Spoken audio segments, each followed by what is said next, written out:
자, 오늘은 우리가 사역자 주일로 지키고 있는데요. 어린이날이 세상에서는 어린이날이 있어서 우리는 또 어린이 주일로 지키고 어버이날이 있어서 어버이 주일로 지키고 또 스승의 날이 있어서 저희가 교회에서는 사역자 주일로 이렇게 지키고 있습니다. 이 사역자라는 말은 섬길 사의 일역이라는 뜻이죠. 그래서 하나님의 일을 맡아서 교회를 섬기고 하나님의 일을 섬기는 사람들을 가리키는 것입니다. 여러분들이 특별히 사역자 주일을 맞아서 사역자들을 소중히 여겨야 하는 몇 가지 이유가 있습니다. 첫 번째로는 여러분들을 구원의 길로 이끌어주는 그 도움의 역할을 하기 때문입니다. 우리의 최종 목적지가 천국이 되도록, 그러니까 우리를 천국으로 안내하는 역할을 하는 귀한 사역자들이기 때문에 여러분들이 이 사역자들을 소중히 여겨야 됩니다. 두 번째로는 성도들의 신앙생활이 전반이 가능하도록, 오늘 우리가 이 예배를 드릴 때도 이 예배를 드리기 위해서 여러분들은 이게 아주 간단해 보이지만 정말 많은 손길들이 이 예배를 준비하고 진행하고 섬기고 있습니다. 우리가 이렇게 예배를 드릴 수 있도록, 또 마음껏 나와서 기도할 수 있도록, 또 이 교회에서 함께 우리가 성도 간에 친교를 할 수 있도록, 또 봉사를 할 수 있도록, 또 여러분들을 신방하고 격려하는 이런 모든 역할들을 사역자들이 하고 있습니다. 그래서 사역자들을 소중히 여겨야 되고요. 세 번째로는 성도들의 영적 생활을 지도해서 우리가 하나님의 축복을 받으려면 하나님의 뜻대로 살아야 하는데, 하나님의 뜻대로 살도록 마치 부모는 아이들이 정말 성공하도록 잘 가르치고 양육하듯이 우리가 어떤 것이 하나님이 기뻐하시는 것인지, 하나님이 미워하시는 죄는 무엇인지 그렇게 잘 안내해서 여러분들이 축복의 사람이 되도록 하는 그런 역할을 하게 됩니다. 그리고 성도들의 영적 성장을 이루어서 최종적으로는 우리가 그냥 군중이 아니라 예수님의 제자로 올라설 수 있도록 그것을 돕고 섬기는 사람들이 사역자들입니다. 자, 그래서 여러분들은 이 사역자들을 하나님이 나를 위해 세운 존재, 교회를 위해서 세워주신 존재로 여기고 그렇게 고맙게 여기고 또 기도해 줘야 되고 또 함께 섬기고 따라갈 수 있는 여러분들이 되시기를 주님의 이름으로 축복합니다. 또 사역자들 입장에서는 이 사역자 주일이 하나님의 부르심을 다시 한번 깨닫고, 하나님이 왜 나를 이곳에 부르셨는지를 다시 한번 깨닫고 마음을 새롭게 하고 변화를 받아서 정말 하나님이 기뻐하시는 뜻대로 순종하기로 결단하는 그러한 시간이 될 수 있기를 주님의 이름으로 축복합니다. 설교 준비를 하는데 한 이틀 전부터 이제 설교 준비를 시작을 하는데 잘 설교 준비가 이렇게 좀 빨리빨리 되지를 않아서 그럴 때마다 이제 본당에 올라와서 이렇게 이곳을 밤에 이제 거닐거든요. 근데 거닐 때 좀 이번에 현수막을 좀 미리 달았었습니다. 근데 이 현수막이 눈에 딱 보이는 거예요. 그리고 이 사역자 주일이라는 이 글씨가 유달리 제 마음속에 계속 질문을 던졌습니다. 사역자 주일? 사역자는 뭐지? 사역자가 뭐지? 이런 생각을 합니다. 그러면서 교회에서 일하는 사람인가? 직업인가? 뭘 많이 알아서 하는 건가? 아니면 뭘 잘해서 하는 건가? 그런데 제 마음속에 하나님께서 주셨던 그 메시지는 뭐였냐면 바로 사역자는 예수님의 제자다. 이런 마음을 하나님이 주셨습니다. 저에게 있어서 제자의 정의는요 뭐냐면, 여러분들은 제자가 뭐라고 생각하십니까? 제자가 무슨 공부를 배우는 사람, 기능을 배우는 사람을 제자라고 생각하십니까? 저에게 있어서 제자는요 어떤 사람이 제자냐면 따라가는 사람이 제자예요. 왜냐하면 제가 어디를 갈 때 나와 함께 가자 하고 이야기하면은 그대로 따라 나서는 사람들이 있습니다.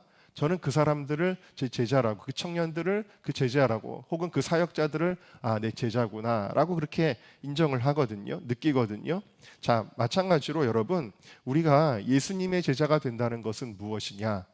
혹은 이 사역자의 본질적인 정의를 가리키는 건데요. 여러분, 예수님의 제자는 예수님을 따라가는 것입니다. 여러분들이 예수님을 따라가는 삶을 살 때 제자가 되어지는 줄로 믿습니다. 물론 예수님에게 12명의 제자가 있었고 그들이 교회에 나중에는 치리자가 되었고 선교 현장에서 리더들이 되었지만, 예수님은 그 제자들에게 뭐라고 말씀하시냐면 모든 민족으로 제자를 삼아 그랬어요. 그러니까 우리 사역자들은 특별히 예수님이 제자로 구별한 사람들이지만 우리 사역자들뿐만 아니라 우리 사역자들을 통해서 이렇게 신앙적인 도움을 받는 여러분들도 궁극적으로는 무엇이 되어야 되느냐? 제자가 되어야 된다라는 말씀입니다. 여러분 모두가 다 구경꾼에서 예배자로 또 군중에서 제자의 삶으로 나아가시기를 주님의 이름으로 축복합니다. 그래서 오늘 이 메시지는 우리 사역자들만을 위한 메시지가 아니라 제자 되기를 사모하는 우리 모두를 향한 메시지다라는 사실이지요. 자, 그래서 그 예수님을 따라가는 여정을 통해 제자의 삶이 무엇인지를 좀 살펴보겠는데요. 첫 번째 우리 함께 읽어보겠습니다. 시작. 자기의 것을 내려놓고 예수님을 따라가는 사람이 제자입니다. 대부분의 사역자들이 세속의 직업을 가지지 않죠. 그런데 이것은 성경적인 근거가 있습니다. 구약의 레위인들은요, 구약에서 여호수아를 통해 하나님이 12지파에게 다 땅을 주십니다. 왜 땅을 주세요? 거기서 농사도 져야 되고 거기서 양도 쳐야 되고, 그러니까 땅을 줘야 되는 거예요. 이것을 가리켜 성경은 뭐라 그러냐면 기업이라고 합니다. 이 기업을 12지파에게 다 주셨어요. 그런데 레위 지파는 하나님이 기업을 주지 아니하십니다. 그리고 뭐라고 말씀하시냐면 민수기 18장 한번 보실까요? 보니까 이 기업을, 땅의 기업을 주지 않고 뭐라 그러냐면 내가 너희들의 기업이다, 그렇게 말씀을 하시는 거예요. 레위인은 하나님이 영적 장자로 삼으신 거예요. 그래서 영적인 일을 도맡아는 사람들로 세우셨는데 이 영적인 일을 도맡아는 사람들에게는 땅을 기업으로 주지 않고 내가 너희의 기업이다, 이렇게 말씀을 하셨어요. 그래서 이 레위인들에게는 땅의 분깃은 없었다라는 것이죠. 자, 예수님이 제자들을 부르실 때의 장면을 봐도 우리가 중요한 포인트를 하나 발견하게 됩니다. 그게 뭐예요? 예수님이 갈릴리 해변을 거니시다가 누구를 발견해요? 베드로와 또 그 형제 안드레가 뭘 하고 있었어요? 물고기를 잡고 있어요. 그물을 던지고 있었습니다. 그때 예수님이 이제 너희가 나를 따라와라, 내가 너희를 사람을 낚는 어부가 되게 할 것이다, 그러면서 그들을 부르십니다.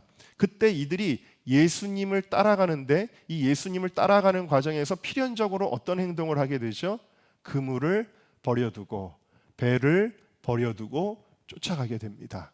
그러니까 그들이 평생 살아왔던 혹은 쌓아왔던 그 세속의 직업들을 내려놓고 예수님을 따라가는 것을 보게 되어지죠.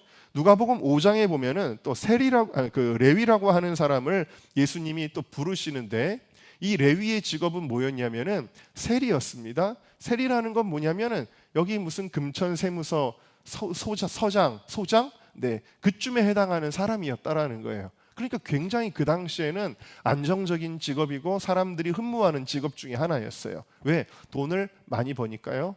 그런데 이 레위가 어떻게 합니까? 세관에 앉아 있다가 예수님이 자기를 부르시니까 그 좋은 직업도 내려놓고 예수님을 쫓아가는 것을 볼 수가 있죠. 후에 베드로가 이렇게 예수님에게 이야기합니다. 예수님 보세요.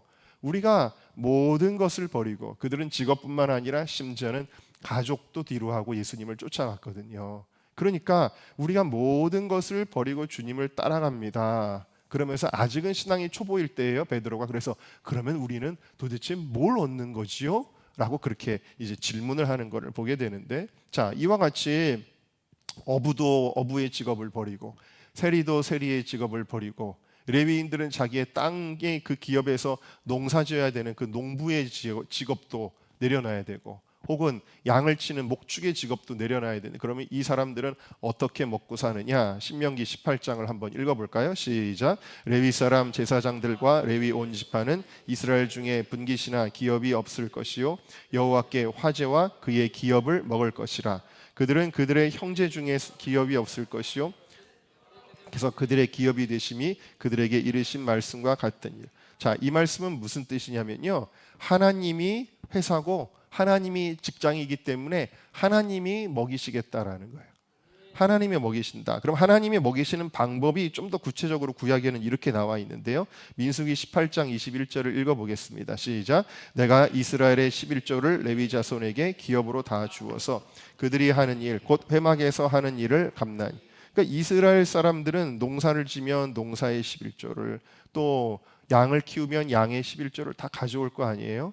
그러면 그 11조가 어디에 쓰였냐면 이 영적인 일을 하는 사람들에게 쓰였는데요. 자, 이렇게 생각할 수가 있어요. 쉽게 말하면 오늘날에 여러분들이 세상의 직업을 가지고 있다가 하나님 앞에 헌금을 하잖아요. 그러면 그 헌금 중에서 우리 사역자들에게 사례비가 나간단 말이죠. 자, 그런데 여러분들이 이렇게 생각할 수 있어요. 우리가 돈을 줘서 저 사람들을 먹여 살린다 라고 생각할 수가 있잖아요. 그래서 하나님은 아예 이것을 제도로 만들었어요. 왜냐하면 사역자들은 사람에게 서비스하는 직업이 아니거든요. 하나님을 위해 봉사하는 직업이거든요. 근데 사람에게 눈치를 보고 사람에게 잘 보여야 되면 이 일을 행할 수가 없는 것이죠. 그래서 사람의 눈치 보며 진리를 타협하지 않도록, 혹은 또 다른 12지파가 내가 먹여 살린다라는 인간의 교만을 갖지 않도록, 그리고 사역자들이 그것에 굴복하지 않도록, 또 생존 때문에 말씀을 왜곡하지 않도록 하나님은 이렇게 아예 이것을 정해버리셨다라는 것입니다. 다시 말해서 레위인들은 사람에게 고용된 종이 아니라는 점입니다. 사람을 위한 서비스를 하는 사람들이 아니고 하나님의 명령에 순종하여 움직이는 사람들이다라는 것입니다. 신약에서도 이렇게 이야기를 하고 있어요. 고린도전서 9장을 같이 읽어보겠습니다. 시작. 성전의 일을 하는 이들은 성전에서 나는 것을 먹으며 제단을 모시는 이들은 제단과 함께 나누는 줄을 너희가 알지 못하느냐. 이와 같이 주께서도 복음 전하는 자들이 복음으로 말미암아 살리라 명하셨느니라. 갈라디아서 6장도 읽겠습니다. 가르침을 받는 자는 말씀을 가르치는 자와 모든 좋은 것을 함께하라. 자, 그래서 신약에서도 교회가 이들의 생활을 책임지는 것을 아예 이렇게 명령을 하셨다라는 거예요. 그런데 사역자들 입장에서 이것을 생각할 때 하나님이 주님의 몸된 교회를 통해서 이 사람들을 이렇게 명령을 하셨는데, 반대로 사역자들 입장에서는요, 이 모든 세속의 직업들을 내려놓고 가는 길이 사역자라고 하는 것이라면 이런 마음을 가져야 돼요. 뭐냐면 물질적인 것에 대해서 염려하는 것은 사역자들의 자세가 아니다. 혹은 자꾸 세속의 직업을 가진 사람과 비교하며 욕심을 낸다면 이 길을 갈 수가 없다. 그 물질적인 욕심을 가지고 가는 길이라면 그냥 세상에서 장사하는 게 낫다, 사업하는 게 낫다라는 것이죠. 제가 친구들이 어렸을 때 친구들이 교회를 안 다니는 친구들도 꽤 있습니다. 당연히 뭐 학교 친구들이고 동네 친구들이고 하다 보니까 그렇죠. 근데 학교 다닐 때는 제가 늘 반장이었고, 저는 정말 반장을 안 한 적이 없습니다. 초등학교 때부터 고등학교 때까지 거의 몇 해를 빼고는 다 반장을 했습니다. 제가 공부도 못하지 않았습니다. 꽤 그래도 하는 편이었고, 그리고 선생님 중에 저더러 이제 미대 가라고, 고등학교 1학년 때부터 미대 가라고 막 강권하는 선생님이 있었습니다. 근데 제 친구도 미대를 준비하는 친구가 있었는데, 둘이서 독서실에서 맨날 우리 그림 그렸거든요. 공부 안 하고 그림 그렸는데, 특히 그때 자동차 디자인을 그렇게 많이 그렸습니다. 근데 저희가 생각할 때 아마 그대로 준비해서 현대나 기아나 이런 데 들어갔으면 꽤 돈을 많이 벌지 않았을까. 그림도 꽤 잘 그렸는데, 사실 지금 그 미대 준비했던 그 친구, 저랑 친한 친구였는데, 그 친구는 지금 뭐 화가가 되거나 그런 건 아니지만 미술 감독이 됐어요. 드라마나 영화를 만들 때 필요한 미술 감독이 됐는데, 어마어마한 그 사업체를 가지고 있고 돈을 엄청 많이 벌고, 예전에 저희 교회도 한번 왔었는데 엄청 돈이 많습니다. 부자입니다. 그런 친구도 있어요. 그런 친구도 있고, 어쨌든 그런데 학교 다닐 때는 제가 더 잘 그렸다니까요. 그림을. 아무도 안 믿으시네요. 네, 그 성공한 친구보다 제가 그림도 훨씬 잘 그렸습니다. 그리고 제가 친구들도 굉장히 많았습니다. 어렸을 때는. 아이들을 엄청 몰고 다녔고 친구들이 엄청 많았습니다. 인기도 많았습니다. 자, 그랬는데 이제 세월이 지나고 보니까 제 친구들이 저보다 밑에 있었던, 밑이라고 그러면 좀 그렇지, 친구 관계에 그런 건 없으니까요. 그렇지만 어쨌든 제가 더 뛰어났었는데 그 제 친구들이 지금 사회적으로 굉장히 성공한 친구들이 많이 있습니다. 그래서 알아주는 친구, 이름만 대도 유명한 친구들도 있습니다. 그런 친구들이 있어요. 그러니까 굉장히 사회적으로 존경받고 또 떵떵거리면서 살 수 있는 친구들이죠. 얼마 전에 우리 사역자들한테도 제가 한번 보여줬는데 30년 만에 친구를 또 한 명을 만났습니다. 근데 이 친구가 막 저한테 막 한번 보자 막 그러면서 막 계속 전화가 와서 한번 봐야지라고 생각을 했습니다. 그리고 저도 만나고 싶어가지고, 근데 그 친구를 만나는데 여의도에 있는 그 호텔에서 만나자 그러는 거예요. 호텔 로비에서. 그런데 이제 제가 그 대화를 하는 중에 처음부터 마음에 예감이 있었습니다. 예감이 뭐였냐면 왠지 이 친구가 좋은 차를 끌고 나올 것 같다. 이런 이제 예감이 있었습니다. 그 친구랑 이제 호텔에서 로비에서 만났는데 로비에서 커피 한 잔 먼저 하자 밥 먹기 전에. 저는 호텔 로비에서 커피를 처음 먹어봤습니다. 나이가 지금 50 중반인데 제가 호텔 로비에서 커피를 처음 먹어봤는데 호텔 커피 값이 그렇게 비싼 줄 몰랐습니다. 근데 커피 맛은 우리 교회 포레스트 하우스가 더 맛있습니다. 네, 여러분 비싼 호텔 커피 안 마시셔도 됩니다. 근데 어쨌든 거기서 커피를 마시고, 그리고 제가 돈을 이렇게 내려고 해도 막 못 내게 해요. 그러더니 또 밥을 먹는데 또 다른 호텔로 가세요. 그래서 또 다른 호텔에 갔는데 아주 고급 식당에 가가지고 스테이크를 또 대접을 이렇게 하더라고요. 그래가지고 스테이크를 먹는데 역시나 돈을 못 내게 하고 자기가 내는데, 제가 이게 도대체 얼마짜리야? 스테이크가 조그매요. 고기가 손바닥만한 아주 조그만 고기를 내오는데, 근데 나중에 집에 가서 검색을 해보니까 어마어마하게 비싼 걸 제가 먹었더라고요.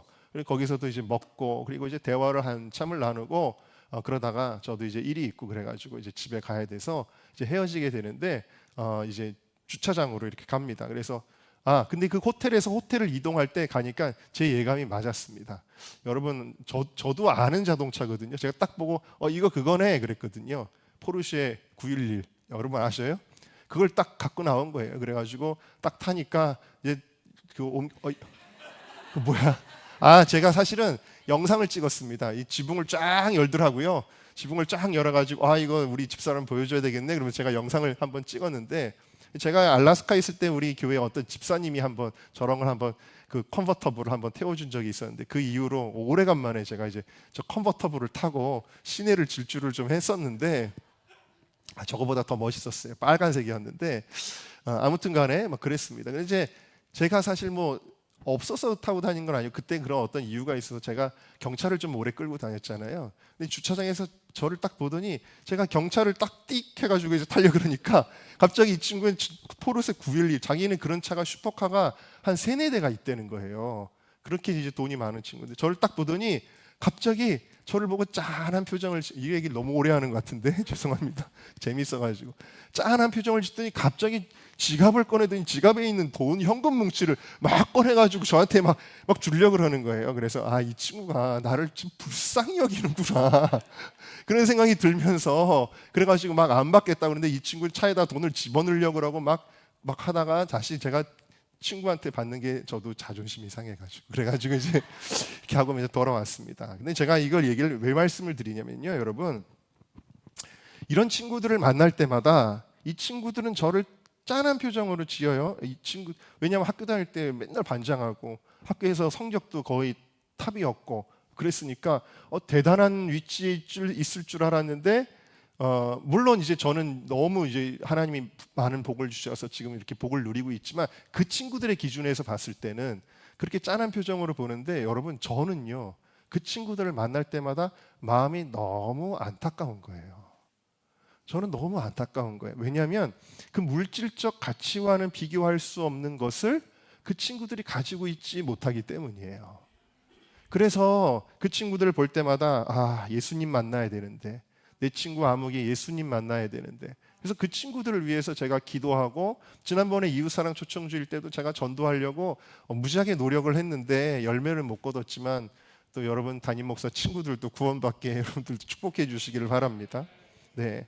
근데 어쨌든 간에 안타까운 마음이 들어요. 예수님을 만나는 게 세상의 진짜 보안데, 그런 마음이 들어서, 그래서 여러분 우리 사역자들은 뭐냐면요, 돈이 좋아서 가는 사람들이 아니잖아요. 명예가 좋아서 가는 사람, 권력이 좋아서 가는 사람이 아니잖아요. 우리는 예수님이 좋아서 예수님을 따라가는 것인 줄로 믿습니다. 그래서 예수님이 우리에게 뭐라고 말씀하시냐면, 누구든지 나를 따라오려거든 자기를 부인할 수 있어야 된다. 내가 가지고 있는 어떤 그런 세상적인 가치들도 내려놓을 수 있어야만 나를 따라오는 제자가 되는 거야 라고 말씀하셨고, 실제로 예수님을 따라가려고 했던 많은 제자들은 그물을 버려두고 모든 것을 버리고 예수님을 따라갔다라는 것이죠. 저는 여러분들이 모든 직업을 버리라는 뜻이 아니에요. 여러분들이 뭘 가져야 되냐면, 내가 직업을 가지고 있더라도 우리에게 가치가 무엇이 있어야, 우리의 가치가 어디에 있어야 되느냐 하는 거예요. 여러분들이 사업을 하든 직장을 다니든 어떤 분야에서 무엇을 하든 그것은요, 하나님의 나라를 위한 통로일 뿐이에요. 여러분들의 가치는 먼저 그의 나라와, 우리 함께 마태복음 6장 33절을 같이 읽겠습니다. 시작. 너희는 먼저 그의 나라와 그의 의를 구하라. 너희에게 더하. 그러니까 먹고 사는 걱정하는 게 중요한 게 아니다라는 거예요.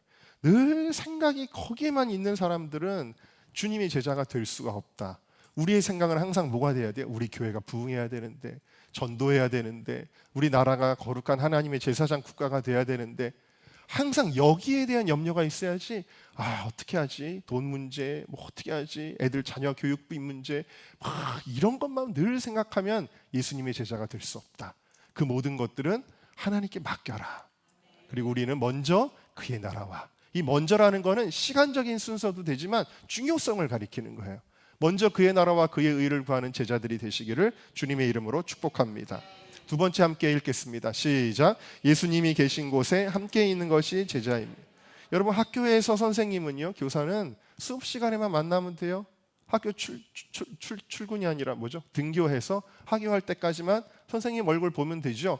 또 학원의 선생님들도 마찬가지 아니겠습니까? 대학교의 교수님도 수업 시간에만 만나면 그만입니다. 그러나 예수님의 방식은 다릅니다. 예수님 오늘 뭐라 그러셔요? 겟세마네 동산에서도 뭐라 그러시냐면, 내가 여기 있는 동안에 너희 여기 있으라는 거예요. 예수님이 있는 곳에 있으라는 것입니다. 또 예수님이 가니까 뭐라 그러셔요? 일어나라, 함께 가자라는 거예요. 예수님이 움직이면 가자라는 거예요. 구약의 이스라엘 백성들이요, 어떻게 합니까? 구름 기둥이 머무는 가운데 진을 쳤어요. 하나님의 임재 속에서 머물렀어요. 구름 기둥이 떠올라서 움직이면 구름 기둥 또 따라갑니다. 여러분, 우리는요, 예수님이 있는 곳에 있는 거예요. 오늘 이 자리에 여러분들이 왜 있는 거예요? 주님이 예배 받으시려고 이 보좌에 있기 때문입니다. 할렐루야. 그리고 또 예수님이 가라 그러면은 예수님을 따라가는 거예요. 예수님이 막, 예를 들어서 저희 형님이 전도사 생활을 처음에 어디를 했냐면 난지도의 빈민촌에서 했어요. 쓰레기장이고 파리가 막 날아다니는 곳이에요. 그런데 거기 하나님께서 사역을 하시는데 예수님을 따라간 거예요. 그런데도 아프리카에도 따라간 거예요. 저도 알라스카에 예수님 따라간 거지 누가 오라 그래서 간 게 아니에요. 여러분, 우리는 항상 예수님이 있는 곳에 있는 것이, 그것이 제자의 삶이다 라는 것을 여러분들이 믿으시기를 바랍니다. 그래서 마가복음 3장 14절 보니까, 이에 12를 세우셨으니 그 목적이 뭐예요? 이는 자기와 함께 있게 하시고 또 보내사 전도도 하며. 그러니까 여러분, 예수님은요, 어떤 방식이에요? 예수님은 제자들과 함께하는 방식이었다라는 거예요. 그게 제자였다라는 겁니다. 그래서 제자들은 예수님과 함께 길을 걸었고 배를 탔고 전도도 하고 산에도 올라가고, 광야에도 예수님이 있으면, 예수님이 광야에 가면 광야에 가는 거예요. 예수님이 또 바다를 건너시면 바다를 건너는 거예요. 예수님이 계신 곳에 있어야 됩니다. 여러분, 오늘 예를 들어서 여기 안 있고 다른 데 가 있다, 어디 학생이 PC방에 가 있다, 예수님이 안 계신 곳에 있는 거잖아요. 여러분, 우리는 항상 예수님이 어디 있지? 그거를 보아야 된다. 여러분, 이 예수님이 계신 곳이 좋은 곳도 있고 힘든 곳도 있어요. 변화산의 영광은 너무 좋아서 제자들이 뭐라 그랬냐면, 주여, 저 푸른 초원 위에 그림 같은 집을 짓고 그 노래를 누가 만들었느냐? 그게 바로 이 예수님의 제자들이 만든 노래가 아닐까. 왜냐면 여기다가 우리 집 짓고 여기 삽시다 그랬거든요. 그런 좋은 영광스러운 자리도 있지만, 때로는 예수님이 가시는 길은 변화산만 있는 것이 아니라 겟세마네 동산, 오늘은 겟세마네 동산이죠. 또 골고다 십자가의 그 십자가의 자리에 이 제자들 중에 요한과 여인들은 끝까지 갔거든요. 이게 제자예요. 그게 예수님을 따라가다 보면은 항상 좋은 일만 있는 게 아니에요. 우리 요즘에 어린 아이들이 교회에 이렇게 옵니다. 교회 오면 교회 오자마자 우리 김승현 교육사를 찾으면서 치킨 주세요, 밥 주세요 막 이러거든요. 그러니까 여인들한테는 이제 막 좋은 거죠. 그냥 교회가 막 밥도 주는 데가 돼버렸어요. 그런데 그래가지고 우리 아동부에 여러분이 많은 좀 후원이 필요한 것 같은데, 그런데 무슨 얘기냐면요, 여러분, 주님을 따라가면 항상 떡이 생기고 밥이 생기고 이런 것만이 있는 게 아니에요. 오히려 어떻게 되는 거예요? 내 떡이 없어지고 내 밥이 없어지는 그러한 상황으로도 하나님이 나를 인도하신다라는 거예요. 겟세마네 동산에도 가야 되고 심지어는 골고다 언덕에도 목숨 걸고 쫓아가야 되는 것이 예수님의 제자다라는 것입니다. 자, 요한계시록 14장 4절을 같이 읽겠습니다. 시작. 이 사람들은 여자와 더불어 더럽히지 아니하고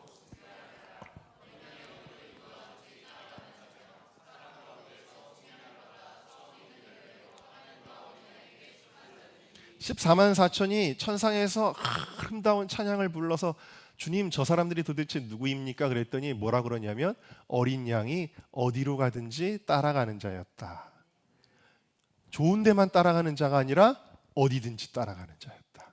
그렇게 이야기를 하고 있는 것이죠. 자, 그래서 여러분 오늘 우리 사역자들 또 여러분 제자 되기 원하는 여러분들의 예배의 자리, 헌신의 자리, 예수님이 계신 자리이기 때문에 그 자리에 충성하는 저와 여러분 되시기를 주님의 이름으로 축복합니다.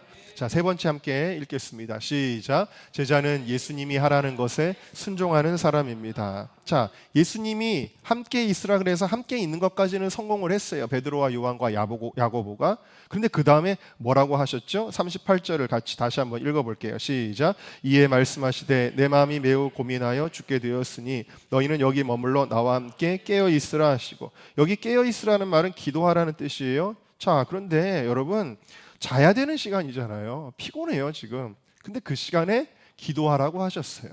여러분 순종은요 항상 말이 안 되는 거를 시킬 때 순종이에요. 항상 제가 어제 우리 사역자들하고 큐티하면서도 성경의 순종을 가르칠 때 합리적인 게 있었냐? 없었어요. 여리고성을 7바퀴를 무식하게 도는 거예요. 요단강에 물이 끊어지지도 않는데 물로 막 뛰어드는 거예요. 여러분 아브라함이 자기의 피덩이 그 아들을 제물로 바쳐야 되는 거예요. 성경에 어떤 순종도 합리적인 순종은 단 한 가지도 없어요. 그런데 그 순종을 요구하시는 주님의 말씀에 순종하는 사람이 예수님의 제자라는 것이죠. 요한복음 2장 5절에 보니까 너희에게 무슨 말씀을 하시든지 그대로 하라. 어디든지 가야 되고요. 무슨 말씀을 하시든지 그대로 해야 됩니다. 그거는 이렇게 하는 게 좋지 않을까요? 이렇게 하는 게 낫겠는데요? 그건 안 하는 게 좋겠는데요? 그런 의견이 없어요. 왜? 종이기 때문에. 종에게는 그런 게 없어요. 그래서 여러분 제자는 단순히 지식을 배우는 사람이 아닙니다. 저도 많은 사역자들을 우리 교회에서 훈련시켜서 파송을 했습니다. 그런데 설교 잘하는 거 그렇게 중요하지 않아요. 성경 공부 잘 시키는 거 그렇게 중요하지 않아요. 제자는요 여러분 지식을 배우고 기술을 배우고 수업 시간에만 만나고 그런 게 아니라 예수님의 제자들은 여러분 어떻게 하는 것이냐? 누가복음 6장 46절입니다. 시작. 너희는 나를 불러 주여 주여 하면서도 어찌여 내가 말하는 것을 행하시. 자, 예수님이 야단치는 내용은 뭐냐? 순종하는 사람 만들겠다라는 거예요. 순종하는 사람으로 완성되면 그 사람은 이제 하나님께서 또 뭐 교회를 맡아 담임 목회를 하든지 선교사로 파송을 받든지 어떻게 해야 돼? 그게 준비된다라는 거예요. 무슨 일을 말씀하시든지 순종할 수 있는 사람으로 내가 만들어져 가는 게 그게 제자다라는 것입니다. 그래서 예수님은 자기와 함께 있게 하시고 또 전도하라 그러면 또 나가서 전도하고 그렇게 했다라는 것입니다. 그래서 여러분 옛날에 무술 영화 같은 거 보면 무림의 고수가 처음부터 무술을 안 가르쳐 주죠. 제일 먼저 산에 올라옵니다. 스승님, 저도 무술을 배우고 싶습니다. 그러면 무술을 가르쳐 주지 않고 뭘 시키죠? 네, 청소시키고 나무 패게 하고 물 기러 오라 그러고 빨래하라 그러고 밥지라 그러고 그러죠. 근데 여러분 그 스승 밑에서 고수가 나오는 거예요. 순종하는 여러분 너무 놀라워요. 세상에서도 이런 걸 세상 사람들도 알고 있다라는 것을 느끼게 되는데 여러분 우리 교회도 마찬가지 우리 사역자들이 성경 공부만 배우는 게 아니라 저한테 성경만 배우는 게 아니에요. 뭘 배우죠? 화장실 청소도 하고 때로는 벌레도 잡아야 되고 창고 정리도 해야 되고 내가 이런 일을 하려고 신학교 왔나? 그러면 그 사람은요 나중에 주의 종이 될 수가 없습니다. 그래서 지금은 제가 많이 유해져 가지고 우리 사역자들을 많이 배려해 주는 편이지만 제가 처음에 은정교회에 와가지고 사역을 시작할 때 그때 전도사였던 간사였던 친구들은요 정말 더 힘든 훈련을 많이 받았었는데 그러니까 예를 들면은 토요일 같은 경우도 지금은 주보를 제가 아예 주일날 오전에 만들게 합니다. 제가 설교 준비를 늦게까지 하기 때문에. 근데 그때는 주보를 제가 설교 끝날 때까지 기다렸다가 만들고 집에 갔어요. 그리고 제가 집에 가지 않으면 또 안 갔어요, 얘네들이. 그러다 보니까 그런데 아무 말 없이 그냥 기다려요. 그러면 얘네들 퇴근이 막 늦어져요. 또 어느 날 제가 생각해 보니까 얘네들이 퇴근이 너무 늦네. 그래서 그럼 먼저 가라. 그래서 그게 바뀌게 됐는데, 그렇게 그냥 군말 없이 순종했던 친구들이, 예를 들면 지금 형님네 교회도 파송됐던 우리 은정교회 출신 사역자들이, 큰형님 교회에서도, 큰형님이, 이거 비밀입니다, 큰형님 교회에서 가장 형님이 신뢰하고 신임하는 사역자가 누구냐면 은정교회 출신이에요. 작은 형님 교회에서도 가장 신임하고 형님이 인정하는 사역자가 누구냐면 은정교회 출신이에요. 여러분, 우리 은정교회 출신 사역자들은 어디를 가도 잘하게 될 줄로 믿습니다. 네, 왜냐하면 순종하는 훈련을 받았기 때문이다라는 거예요. 네, 그래서 여러분, 우리가 주님께 순종하는 제자가 되시기를 주님의 이름으로 축복합니다. 자, 네 번째 같이 읽겠습니다. 시작. 그러나 예수님의 제자는 시험이 많기에 기도가 필요합니다. 성경을 보면 참 이상해요. 위대한 믿음의 사람도 넘어져요. 다윗은요, 하나님의 내 마음에 드는 사람 진짜 다윗이야. 다윗 막 그럴 정도로 하나님 마음에 합한 사람이, 이 다윗이 엄청난 죄를 짓고 넘어지지 않습니까? 다윗이 어떻게 그런 죄를 지었지? 지금 이해할 수가 없는 죄를 짓고 넘어졌죠. 왜 그럴까요? 사단이 다윗을 공격했기 때문이에요. 다윗을 시험했기 때문입니다. 왜?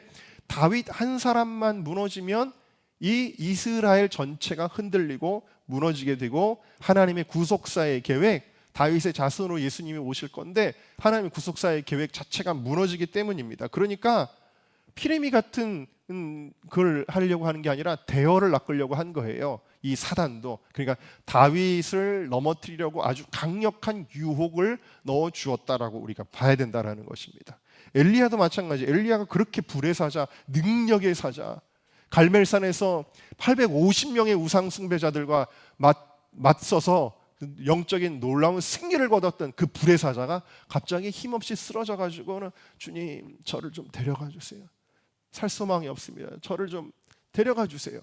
이러고 있다란 말입니다. 여러분, 극심한 두려움과 우울증에 빠진, 공황장애에 빠진 이 엘리야, 여러분 왜 이렇게 될까요? 사단은 영적인 책임을 가진 사람들이 무너져야 그 공동체가 무너진다는 것을 너무나 잘 알기 때문이에요. 자, 그러니까 여러분, 교회를 무너뜨리려면 누구를 공격할까요? 스가랴에 보니까 목자를 치면 양떼가 흩어지리라. 그러니까 영적인 책임을 갖고 있는 사람들에게, 당연히 교회에서는 담임 목사에게 가장 영적인 공격이 많을 것이고, 그리고 우리 사역자들에게도 영적인 공격이 많을 수밖에 없다라는 것입니다. 그래서 여러분, 뉴스를 보다 보면은 물론 사이비 이단들이 문제를 일으키는 경우가 대부분이긴 하지만, 실제로 괜찮았던 사람 중에도, 우리 감리교단에도, 우리 사울남년에도 꽤 인정받았던 젊은 목회자 한 명이 있었는데 문제를 일으켜가지고, 그래가지고 완전히 지금은 주저앉게 됐어요. 야, 이런 일이 도대체 왜 일어나느냐? 그것은 그만큼 영적인 시험이 많기 때문이다. 그래서 여러분, 예수님이 제자들에게도 그것을 요구하시면서 보실까요? 누가복음 22장에 보면은 베드로에게 이렇게 말씀하셨어요. 한번 읽어봅시다. 시작. 시몬아 시몬아, 보라, 사단이 너희를 밀 가부르듯 하려고 요구하였으나 그러나 내가 너를 위하여 네 믿음이 떨어지지 않기를 기도하였으니 네 형제를. 사실 베드로의 고백만 보면 베드로는 아무 걱정할 게 없었어요. 나는 주님을 위해서 목숨 버리기를 아까워하지 않습니다. 저는 주님을 끝까지 쫓아갈 것입니다. 아주 담대하게 얘기했어요. 근데 예수님은 그 담대한 고백을 하는 베드로에게 뭐라 그러냐면, 사단이 너희를 밀가부르듯 하려고 요구한다. 너를 사단이 엄청 시험할 거야 라는 거예요. 그런데 내가 너를 위해서 기도하고 있다. 네가 믿음이 떨어지지 않기를. 그리고 실제로 여러분, 그 자신만만했던 베드로가 시험을 당해요. 근데 그 시험을 이기지를 못하고 베드로가 어떻게 합니까? 그 사랑한다고 고백했던 예수님을 오히려 모른다고 할 뿐만 아니라 나중에는 저주하고 부인하였다라는 것이죠. 자, 여러분, 이것이 바로 기도가 필요한 이유였다라는 거예요. 예수님도 기도해 주었던 이유였다라는 것입니다. 그래서 오늘 본문에 바로 이 십자가 사건을 앞둔 제자들에게 예수님이 말씀하십니다. 40절과 41절을 같이 읽겠습니다. 시작.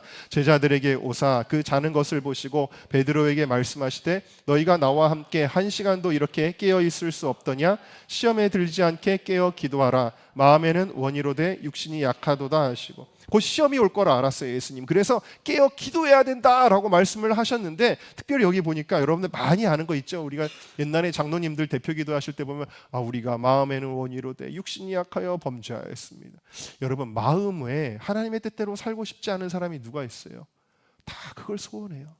주님이 기뻐하시는 뜻대로 살고 싶은 소원이 여러분들에게도 있는 줄로 저는 믿습니다. 근데 우리의 육신이 약해요. 그래서 정욕에 무너져요. 유혹에 무너져요. 우리가 이렇게 시험에 무너져요. 육신의 생각, 감정, 정욕, 습관, 중독, 이것 때문에 예수님께 순종하지 못하게 된다라는 거예요. 그런데 그것을 이길 수 있는 힘은 뭐냐? 나와 함께 깨어서 기도하자라는 것입니다.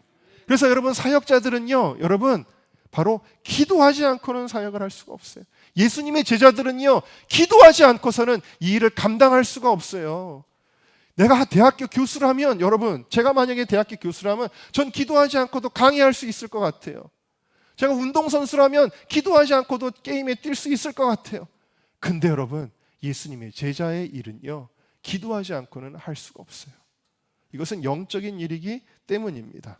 그래서 예수님이 뭐라 그러시냐면 나와 함께 기도하자 그랬어요. 우리를 홀로 외롭게 기도하게 하시는 분이 아니세요. 우리가 기도할 때는 예수님과 함께 기도하는 것입니다. 지금은 예수님이 이 땅에 오신 시대가 아니잖아요. 예수님은 보좌에 계신 시대잖아요. 여러분, 로마서 8장을 한번 읽어보면 놀라운 걸 발견하게 됩니다. 시작. 이와 같이 성령도 우리의 연약함을 도우시나니 우리는 마땅히 기도할 바를 알지 못하나 오직 성령이 말할 수 없는 탄식으로 우리를 위하여 친히 간구하시느니라. 마음을 살피시는 이가 성령의 생각을 아시나니 이는 성령이 하나님의 뜻대로 성도를 위하여. 여러분이 기도 안 할 때도, 여러분, 예수님의 같이 기도하자고 했던 베드로, 요한, 야고보가 기도 안 할 때도 예수님은 기도하셨잖아요. 마찬가지로 여러분들이 방황할 때에도, 기도가 멈춘 때에도 성령님이 여러분들을 위해 끊임없이 탄식하며 기도하고 계신 걸 아십니까? 근데 예수님은 말씀하시는 거예요. 성령님은 말씀하시는 거예요. 나와 함께 기도하자.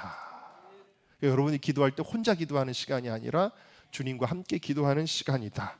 성령 안에서 기도하는 거예요. 다시 말하면 세상의 지혜나 지식으로 주님 사역할 수 없습니다.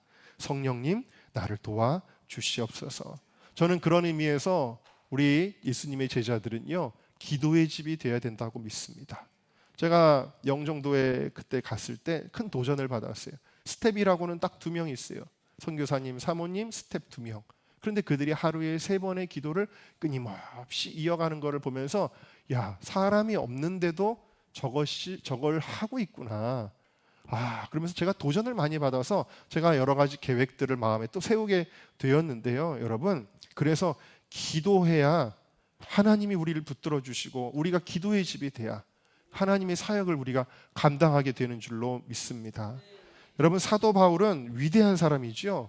가말리알의 문화생, 지식이 뛰어난 사람이고 의지도 강한 사람, 율법으로 흠이 없는 사람, 그가 예수님을 만나 이제는 주님을 위해 그 모든 자원들을 사용하는 사람이 되었는데, 그 위대했던 사도 바울도 수시로 뭐라고 이야기하냐면 나를 위해서 기도해줘. 우리 또 팀과 함께 사역할 때 우리를 위하여 기도하라 그러잖아요. 보실래요? 데살로니가전서 5장 25절에 우리를 위하여 기도하라. 에베소서 6장도 보니까 우리를 위해서 기도하라 그러는 거예요. 여러분, 저도 예전에 이제 우리 교회가 매일 예전에는 새벽 기도를 했잖아요. 그때도 새벽 예배 때마다 기도 제목을 내면 제가 제일 먼저 뭐라면 담임 목사를 위해 기도해 주시고 1번으로 했어요. 여러분, 제자들은요, 기도가 필요한 사람들이에요. 왜? 시험이 많기 때문에, 승리해야 되기 때문에, 영적 전쟁의 선봉에 서 있기 때문에 기도가 필요한 사람. 여러분 담임 목사를 위해서, 또 우리 전도사님과 또 사역자들과 우리 간사님들을 위해서 여러분 기도를 많이 해주시기를 주님의 이름으로 축복합니다. 그래야 여러분들이 그 사역의 힘으로 복을 받고 여러분들이 유익을 누리기 때문이다. 그래서 모세가 손을 들면 이스라엘이 이기는 거죠. 손을 들어주는 것은 결국 우리의 승리를 위한 것이다.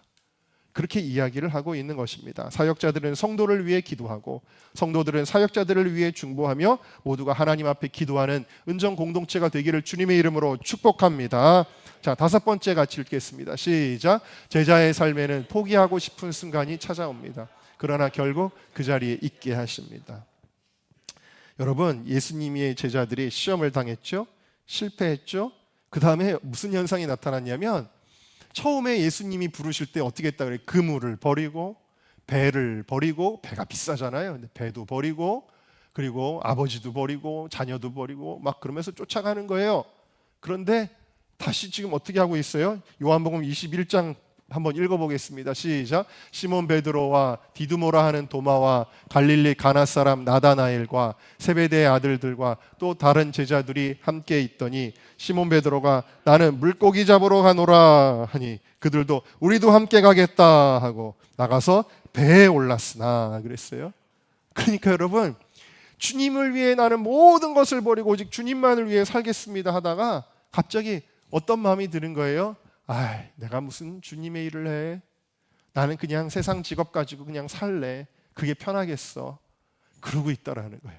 근데 여러분, 이것은 예수님의 제자들에게만 오는 유혹이 아니고 시험이 아니고 여러분, 주의 일을 하는 모든 사람들에게 이 시험이 반드시 한두 번은 찾아오더라고요. 이게 찾아오더라고요. 그러니까 여러분, 이거를 이상하게 생각하지 마시라는 거예요. 우리 사역자들은 세상의 삶으로 돌아가고 싶은 유혹을 받고요. 내가 아무리 용을 써도 내가 교회를 위해서 아무리 용을 써도 뭐가 달라지는 게 없는 것 같고 항상 또 신경 쓰는 일, 스트레스 받는 일은 생기고 사람들 눈치 보고 온갖 비난과 부정적인 이야기에 시달려야 되는 순간도 오고 상처도 받고 그러다 보면 여러분 죄송합니다만 저도 어떨 때 아주 잠깐이지만 택시 운전하고 싶다. 그런 마음이 살짝 스쳐 지나갈 때가 솔직한 말해서 있을 때가 있어요. 택시 운전하시는 분들을 제가 비하하는 게 아니고 그 직업을 제가 너무 사모해서 그러는 거니까 오해하지 마시길 바라고, 그게 아니라 왜 그런 생각을 하냐면 나는 목회를 너무 못하나 보다. 나는 목회를 너무 못하다 하는 자괴감이 막 들 때가 있어요. 그런데 아세요 여러분? 제가 말씀드렸잖아요. 그게 잠깐 스쳐 지나갈 뿐이에요. 무슨 얘기냐면 진짜 하나님이 부르신 사람들은요, 좀 방황하는 것 같다가도 그 제자의 삶을 포기가 안 돼요. 왠지 아세요 여러분? 그 이유를 알려드릴게요. 우리가 방황하고 포기할 것 같은 그 순간에도 예수님이 찾아가시거든요. 예수님이 갈릴리 바다에 물고기 잡고 있는 베드로에게 찾아가셔요. 그래서 말씀하십니다. 요한의 아들 시몬아, 네가 나를 사랑하느냐? 됐어, 그거면 됐어. 네가 잘하지 않아도 돼. 네가 성과가 없어도 돼. 네가 나를 사랑하기만 하면 돼. 그러면서 다시 우리를 세워주시는 거예요. 그러니까 우리가 이상하죠? 저는 사실은 수없이 막 내가 너무 못하는 거 아닌가? 이런 자괴감에 시달려 봤는데, 근데 그럴 때마다 나를 누군가가 세워주시는 거예요. 세워주시는 거예요. 이게 부르심이고 이게 제자예요. 이거는 포기가 안 된다라는 겁니다. 엘리야가 사명을 내려놓고 싶었는데 그런데 주님이 먹이시고 말씀하시며 사역을 이어가게 하십니다. 여러분, 제자의 삶은 먹고 살기 위해 선택한 직업이 아니기 때문이에요. 이것은 예수님의 주권적 선택이죠. 시험 보지도 면접 보지도 않고 우리는 예수님의 제자가 됐습니다. 그분의 주권적 사랑입니다. 그래서 그 사랑에 내가 사랑으로 반응하는 것이 제자입니다. 예수님의 제자는 어떤 사람이냐? 그 정의를 요한복음 21장이 내리고 있습니다. 다 같이 읽어보겠습니다. 시작. 저희가 조밥 먹은 후에 예수께서 시몬 베드로에게 이르시되 요한의 아들 시몬아, 네가 이 사람들보다 나를 자, 여기까지요. 네, 내가 다른 사람들보다 더 예수님을 사랑한다고 여러분 고백하십니까? 내가 다른 사람들보다 예수님을 더 사랑합니다. 그 고백을 하는 사람의 정체성이 바로 예수님의 제자다라는 것입니다. 지난번에 선교사님이 오셔서 우리 청년들하고 대화를 한참 저녁까지 대화를 하시다 가셨잖아요. 근데 갑자기 중간에 한번 눈물을 흘리셨어요. 왜 흘리셨냐면 이분은 이 길을 가다 보니까 기도의 집 사역을 하는데 이게 무슨 어디서 돈이 나와요? 그러니까 정말 하나님이 공급하신, 그래서 그걸 가리켜 페이스 미션이라고 그 훈련을 젊어서부터 받았대요. 선교단체에서.